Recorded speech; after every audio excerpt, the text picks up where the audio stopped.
O preocupante de tudo isso é que, embora Israel estivesse afastado de Deus e eles não estivessem mais ouvindo ao Senhor, eles eram rebeldes, desobedientes, não atentavam-se para as leis do Senhor. Entretanto, o culto não havia parado,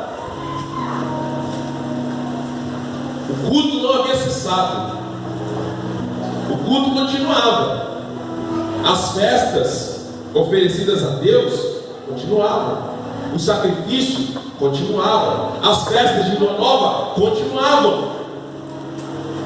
Todo o aparato religioso, todo o trâmite do templo, dos sacerdotes, dos levitas e tudo mais, tudo continuava, estava lá, mas o coração deles não estava em Deus. Aquele culto se tornou um teatro, aquele culto se tornou algo vazio.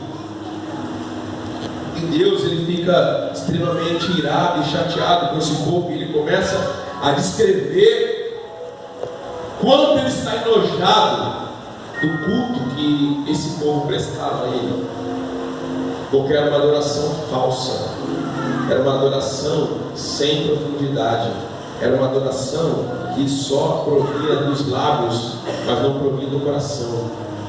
Era uma adoração que se fazia automaticamente, roboticamente, mas não tinha mais nenhum sentido. Eu queria compartilhar com vocês os perigos e as raízes da falsa adoração, segundo esse texto, mais um texto aqui de Isaías, capítulo 29 e 31. São 4 perigos que eu anotei aqui, 4 raízes que eu gostaria de compartilhar com os irmãos. Os 4 perigos aqui da falsa adoração. Em primeiro lugar, a falsa adoração acontece sorrateiramente e às vezes ela não é facilmente percebida. O que acontece aqui, para que vocês me oferecem tanto sacrifício? Deus pergunta. Para mim já chega de tantos holocaustos de carneiros, da gordura de novilhos gordos. Não tem nenhum prazer em tudo isso que estão fazendo. Não tenho prazer nesse sangue de novilhos, nem de carneiros, nem de bodes. Eu nem pedi para vocês que irem a minha presença. Ou seja, quem é o alvo do nosso culto? Quem é o alvo do nosso culto? Se Deus não está recebendo mais o culto, o que eles estavam fazendo ali? Tinha propósito. Deus não estava recebendo mais aquilo. Aquilo aconteceu de forma tão sorrateira que nem eles mesmos perceberam que eles já não estavam mais adorando a Deus. Eles continuavam indo ao culto toda terça, toda quinta, todo domingo. Eles continuavam dando ofertas, continuavam dizimando, continuavam na escola de dominical, continuavam trabalhando no ministério, continuavam tocando seus instrumentos na casa do Senhor, continuavam cantando, mas o coração deles não estava mais em Deus. Se tornou algo simplesmente automático. Liga o botão e vai. Aconteceu tão sorrateiramente, aconteceu tão devagar, aconteceu tão paulatinamente que nem eles perceberam. E aí chega a hora que Deus se enoja daquilo e fala: eu não aguento mais, eu não aguento mais, eu não suporto mais. É tão sério isso, irmãos. Quando nós perdemos o sentido das coisas, o porquê fazemos o que fazemos. Por que você veio aqui nessa noite? Você sabe por que você veio aqui nessa noite? Você precisa saber. Se você veio aqui assistir alguém cantando, pregando, você talvez já está começando a se perder. Você não pode vir aqui esperando assistir alguém tocar, cantar ou pregar a palavra. Você precisa vir aqui convicto de que você veio ao encontro com Deus e veio prestar a Ele o seu melhor culto, porque Ele é que deve receber o seu culto. Você não veio aqui receber, você veio aqui doar. Você não veio aqui receber nada de Deus, você veio aqui entregar tudo para Deus. Quando você para de fazer isso, começa a fazer no automático, você começa a se desviar do propósito e vai cair nessa falsa adoração. Sabe, aquelas orações que você faz automático em casa, quando você não está nem pensando nelas? Senhor Deus, meu Pai, abençoa essa comida aqui no nome de Jesus. Faça bem, faça mal. Amém. Sabe? Tem tantas coisas, irmãos, que a gente começa a fazer para Deus de forma automática, que nem pensamos mais no que estamos fazendo.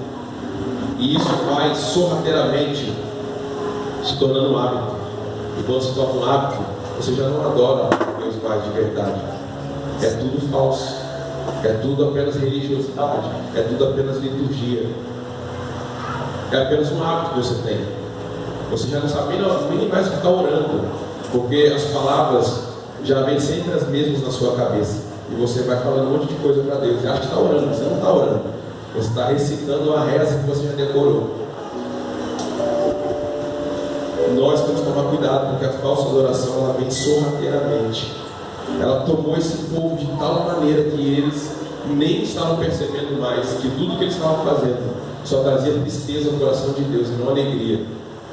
E o sacrifício que eles estavam ofertando, Deus chorava. Quando eles levantavam suas mãos para adorar, Deus se enojava. Nós podemos tomar cuidado. O segundo perigo da falsa adoração é que ela provoca idolatria. Diga comigo, a falsa adoração provoca idolatria. Quero ler com você mais Isaías 40, versículo 17 e 18. Olha o que diz aí, ó. Isaías 40, 17 e 18. Diante dele todas as nações são como nada, para ele são sem valor e menos que nada. Com quem vocês compararão a Deus? Como poderão representá-lo? Com uma imagem que o artesão funde e que o ourives cobre de ouro e para a qual modela correntes de prata? Ou com o ídolo do pobre, que pode apenas escolher um bom pedaço de madeira e procurar um marceneiro para fazer uma imagem que não caia? E ele começa a falar aqui que o quanto que a idolatria é ridícula. Perdão aqui aos irmãos que são idólatras, mas é tão ridícula a idolatria, porque ele está mostrando aqui, olha, é tão incoerente, inconsequente, é uma doideira tão grande, porque só há um que criou todas as coisas, o Criador de tudo. Só Ele é digno de ser adorado. A idolatria é uma insanidade muito grande. Aí o que acontece com a falsa adoração? Toda vez que você deixa de canalizar a sua adoração para Deus, ela vai começar a ser canalizada para outro lugar e vai virar idolatria. Se você está aqui cantando, celebrando, etc., mas a sua adoração não está indo para Deus, ou ela está indo para você mesmo, ou ela está indo para as pessoas que estão aqui, ou ela está indo às vezes até para o próprio inimigo, o próprio Satanás. Mas para Deus ela não está. Quando você deixa de adorar a Deus em espírito e verdade, essa adoração está sendo canalizada para alguém. Talvez seja sendo canalizada para você mesmo. Você está lá se idolatrando. Ó, como eu canto bonito. Ó, como eu toco bonito. Ó, como eu isso, como eu sou aquilo. Talvez esteja indo para aqueles que estão cantando, tocando, etc. Olha como aquele tecladista é maravilhoso. Olha como aquele baterista fica demais. Aí você fica idolatrando. Ou às vezes pode estar indo até para o próprio Satanás. Se você não tiver cuidado com a falsa adoração, ela vai te levar à idolatria. Vai te levar à idolatria. E aí você vai cair nesse erro tão grave de Israel. Querer abandonar o Deus Todo-Poderoso, Criador de todas as coisas, e fazer um ser, um bezerro.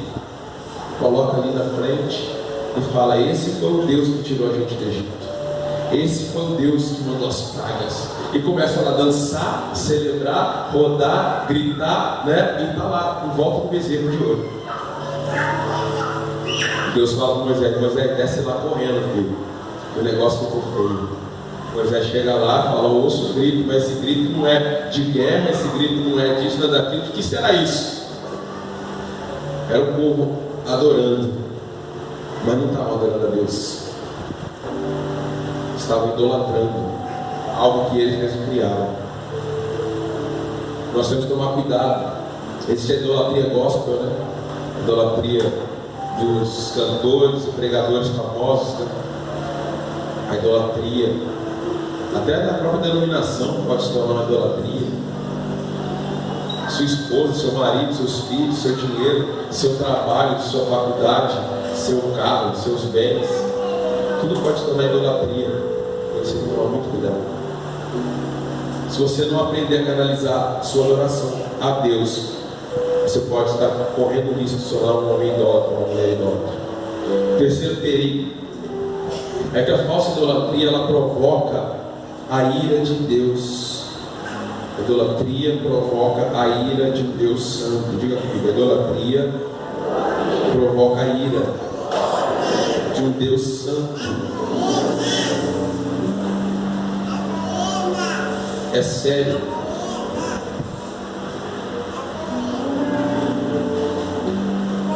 Versículo 4 de Isaías: nação pecadora, fogo carregado de iniquidade, raça de malfeitores, filhos dados à corrupção, abandonaram o Senhor e desprezaram o Santo de Israel e o rejeitaram. Porque haveriam de ser castigados? Porque insistem em ser revoltados? Ou seja, Deus está falando: se vocês continuarem nesse caminho, vocês serão castigados. Se vocês continuarem neste caminho, vocês sofrerão punição. Se vocês continuarem nesse caminho, não haverá outra escapatória para vocês. A falsa adoração traz a ira de Deus. Se é uma coisa que Jesus sempre combateu, rebateu no ministério dele, foi a hipocrisia. Sim ou não? O que é hipocrisia? É falsidade, não é verdade? Falsidade. Jesus vinha uma prostituta, vinha um ladrão, vinha um publicano, vinha pessoas de todo tipo de pecado. Jesus olhava para eles com compaixão, perdoava os pecados deles, falava: salvar, não pedes mais, né? Tua fé te salvou, tua fé te curou, outras coisas mais ele dizia. Quando chegavam os fariseus, saduceus, mestres da lei, herodiano, aquele povo abençoado, que pregavam uma coisa, mas faziam outra, ensinavam uma coisa, mas faziam outra. Aí Jesus olhava para eles irritado e falava assim: raça de víboras, vocês são cobras venenosas, sepulcros caiados, túmulos, né, que o pessoal pintava de branco para ficar bonito, mas por dentro você sabe que tem. Ou seja, Jesus sempre odiou a hipocrisia. E Jesus, como diz o apóstolo Paulo, é a imagem do Deus invisível. Ele é o próprio Deus encarnado. Se ele odeia a hipocrisia, porque Deus também odeia a hipocrisia e a falsidade. Então cuidado, não entre por esse caminho da falsa adoração, pois isso pode trazer a ira de Deus sobre você. E o quarto perigo: a falsa adoração nos leva à destruição. A falsa adoração, eu acho que no próprio livro de Isaías vai falar que aqueles que adoram os ídolos vão se tornar iguais a eles. O ídolo tem boca, mas não fala, tem ouvido, mas não ouve, tem olho, mas não vê, tem mão, mas não pega, tem perna, mas não pode sair do lugar. E o texto vai dizer que aqueles que adoram esses ídolos vão se tornar iguais aos ídolos que eles adoram. Você quer se tornar uma pessoa assim? Tem olho, mas não enxerga, tem ouvido, mas não ouve, tem mão, mas não pega, tem pé, mas não sai do lugar. Você quer se tornar uma pessoa assim? Misericórdia, né? Se você entrar nesse caminho da falsa adoração, da idolatria, você vai se tornar uma pessoa assim. Talvez não no mundo físico, mas no mundo espiritual. Tem ouvidos, mas não ouve, tem olhos, mas não vê, tem boca, mas não fala, tem mão, mas não faz nada para Deus, tem pés e seus pés não saem do lugar para fazer nada para o Senhor. Cuidado.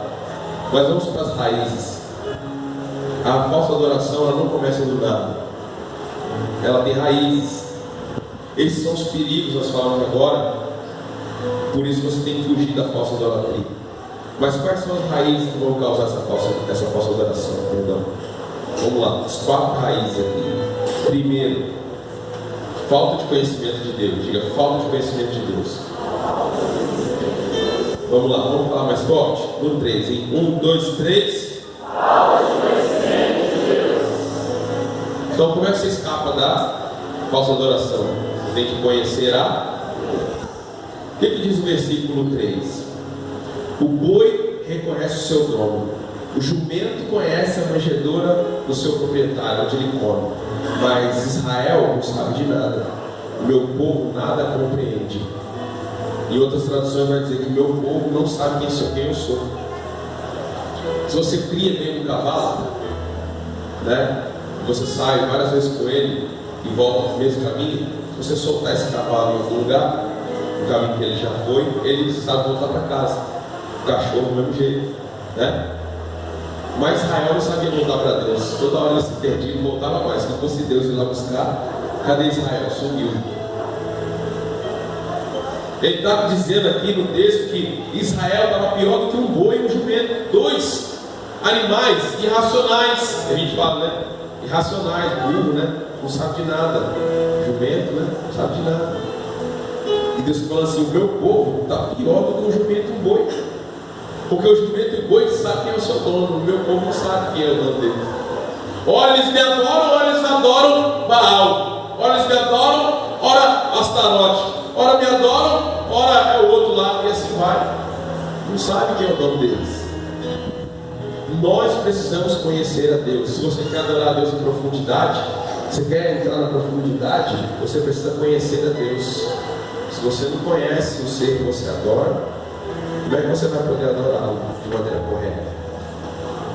Nós não fomos chamados a adorar a Deus da maneira que nós queremos. Nós somos chamados a adorar a Deus da maneira que Ele quer ser adorado. Não é da maneira que eu quero adorá-lo, é da maneira que Ele quer ser adorado. Para isso tem que conhecer a palavra. Se você não conhece, você vai querer adorar Ele do seu jeito. Aí você chega em casa hoje, aí você fala assim: Deus falou comigo. Aí você pega lá, né, a faca, a foice, o facão. Aí você vai lá no quarto, pega teu filho lá, aí arranca o pescocinho dele e fala assim: não, porque Deus falou comigo, eu sacrifiquei meu filho ao Senhor. Será que Deus quer essa oferta de você? Não. Jesus já morreu lá para que a gente tivesse que morrer aqui, não é isso? Ele não quer essa oferta de você. Mas e Abraão? Nem Abraão Deus deixou, né? Podia ter deixado, né? Mas deixou.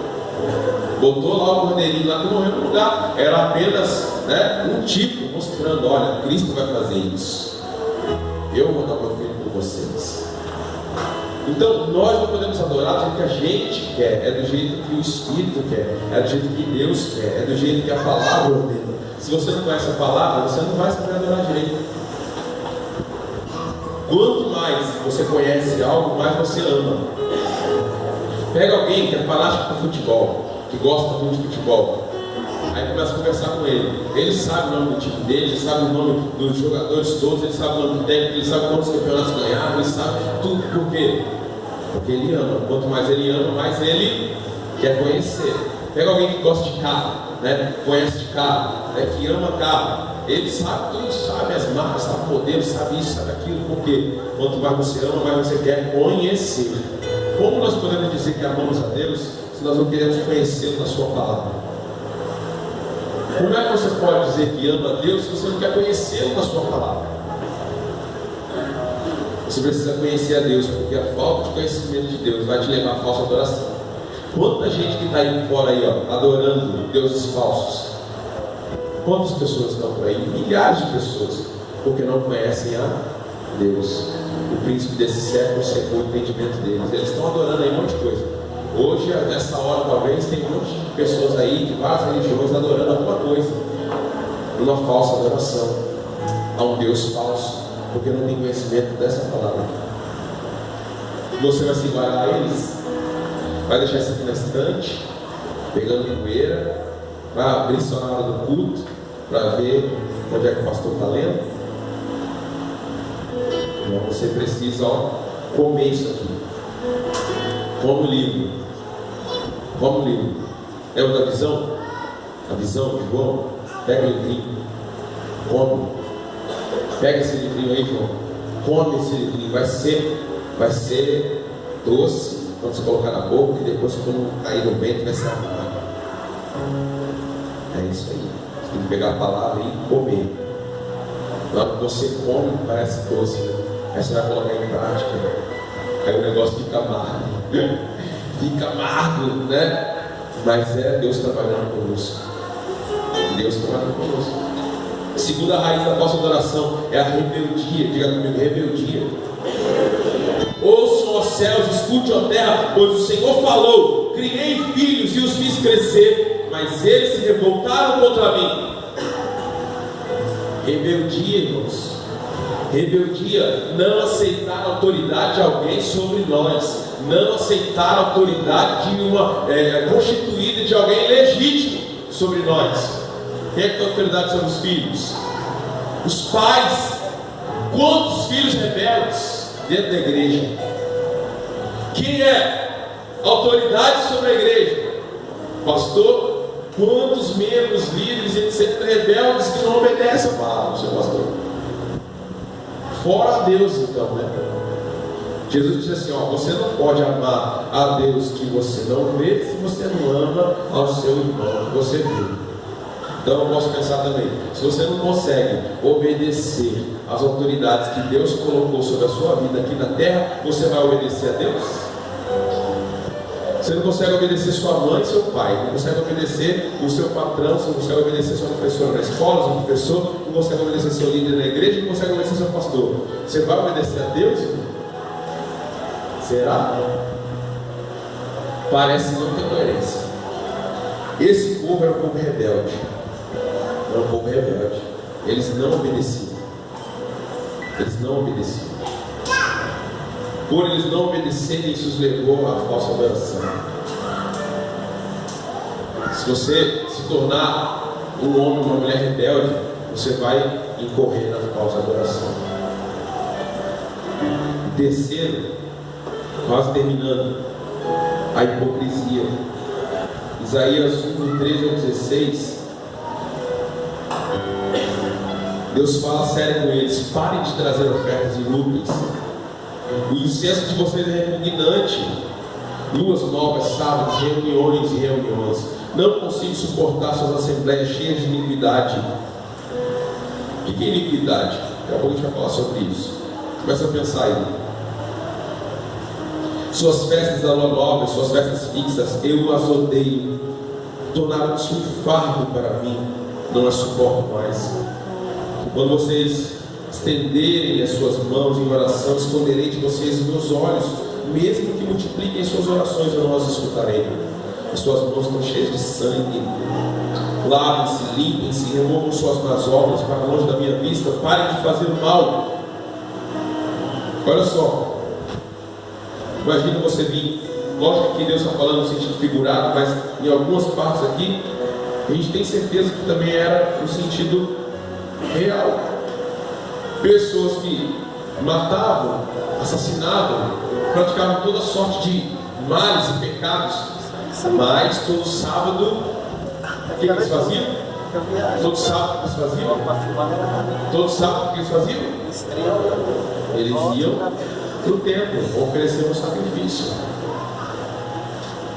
Meus tios avós, eles eram desse tipo. Tinha alguns parentes, irmãos do meu avô, eles eram bem católicos, aqueles católicos praticantes, todo domingo eles estavam na igreja. Só que eles eram matadores. Eles matavam alguém durante a semana e domingo eles estavam lá, ó, chapeuzinho, né? Tomava hóstia, né? E etc. Como se nada tivesse acontecido. Cumpri meu voto, né? Fui à missa, cumpri minha parte com Deus e continuava fazendo tudo errado, né? Na outra semana mata o outro, né? E aí vai depois domingo de novo para a igreja, tira o chapeuzinho, né? Toma a hóstia, né? Recebe a bênção e vai embora para casa. Ou seja, uma vida hipócrita.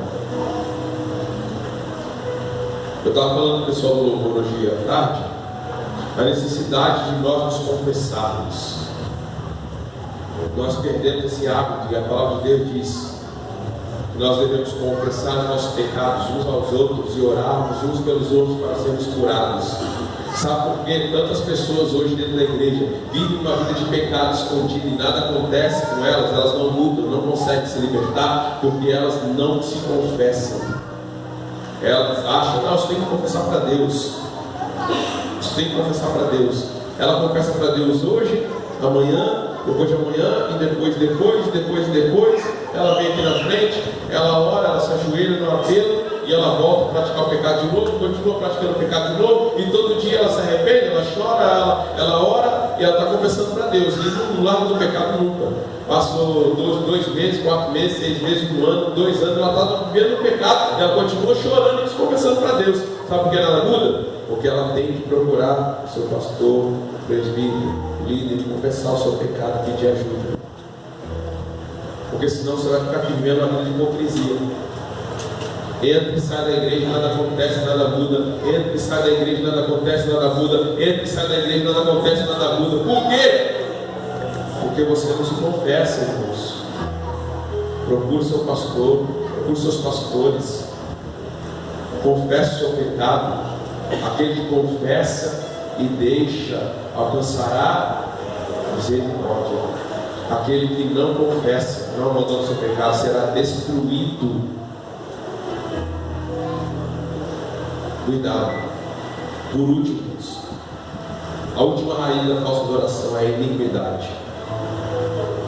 O versículo 1 e o versículo Isaías, o versículo 4 fala sobre como essa igreja era iníqua, como esse povo era iníquo. Os versículos 13 em diante que nós lemos também falam de como esse povo era iníquo. O que é iniquidade? Iniquidade é quando um pecado ele se torna tão corriqueiro, tão comum, que nós passamos a achar que aquilo não é pecado mais. Está entendendo? Tipo assim, antigamente aborto era pecado, hoje sei lá se é. Antigamente, né, divórcio era pecado, agora nem sei mais se é. Antigamente, né, homossexualidade era pecado, agora nem sei mais se é. Fica assim, que tu vai trazendo algo que era pecado e vai achando agora que não é mais. Isso é iniquidade. O pecado ele se torna tão comum, tão corriqueiro, todo mundo fazendo, aí você para de achar que aquilo é pecado.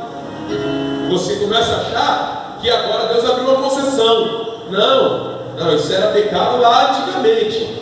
Mas agora agora não tem mais problema. Todo mundo nasce assim. Se ele nasceu gay, deixa ele nasceu assim. Iniquidade é isso. Você passa a acostumar com o pecado. Você passa a achar que ele é normal.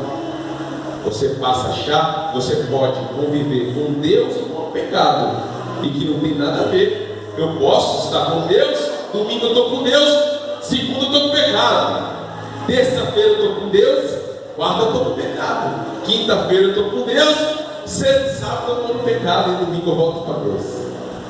Iniquidade. Aí a gente vai começando a achar que alguns videozinhos pornográficos lá não tem nada a ver. Vai começando a achar que algumas fotinhas aí indecentes não tem nada a ver. Vai começando a achar que algumas programações na televisão lá meio esquisitas não tem nada a ver. Vai começando a achar que isso, aquilo e o outro não tem nada a ver. E esse não tem nada a ver, não tem nada a ver. Vai chegar naquele dia lá no céu, Deus vai olhar para você e falar assim: você quer entrar aqui, filho? Eu quero. Eu falo assim: não tem nada a ver. Não tem nada a ver com você. O céu não tem nada a ver com você, né? Está vendo? É sério isso, irmãos. Esse povo era um povo assim, eles estavam tão acostumados com o pecado que eles não sabiam mais discernir entre a mão direita e a mão esquerda, entre o que era certo e o que era errado.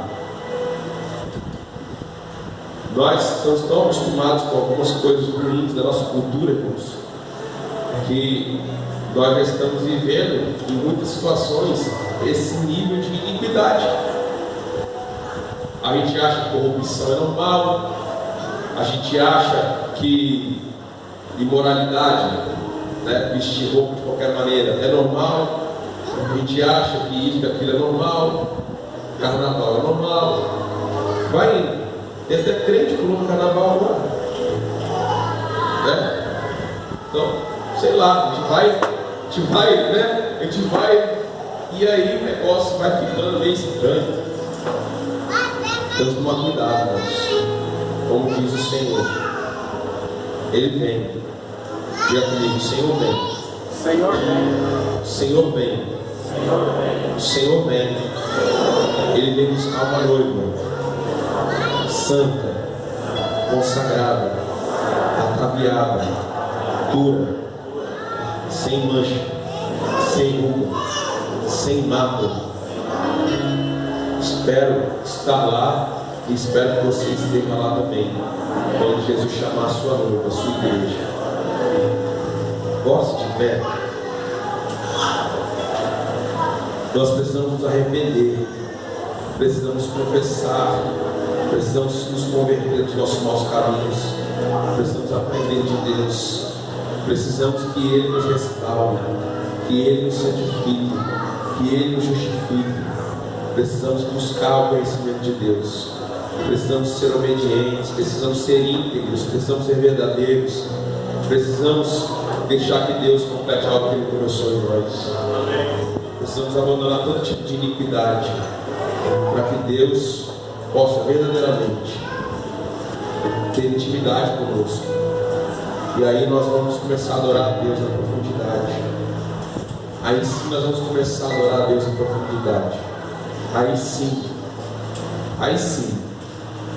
Aí nós vamos ser envoltos pela glória do Senhor. Assim como foi naquele dia que o templo foi inaugurado, e em meio àquela inauguração a glória de Deus se manifestou de tal forma que os sacerdotes e levitas caíram-se prostrados diante de